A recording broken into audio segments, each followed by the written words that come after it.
Приветствую, уважаемые друзья! Итак, немного о курсе валют. Как видите на скриншоте, сегодня у нас видео на таджикском, а текст на русском.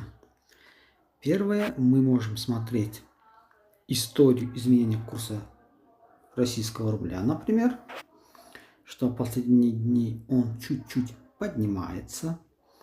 Дальше мы смотрим курс российского рубля, установленный Национальным банком.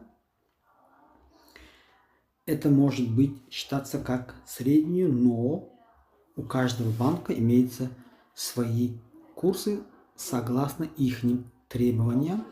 И обратите внимание, они могут быть разные, и вы можете пользоваться теми, которые выгодны вам. И также заметьте, что в течение дня курс может быть изменен. Удачи вам!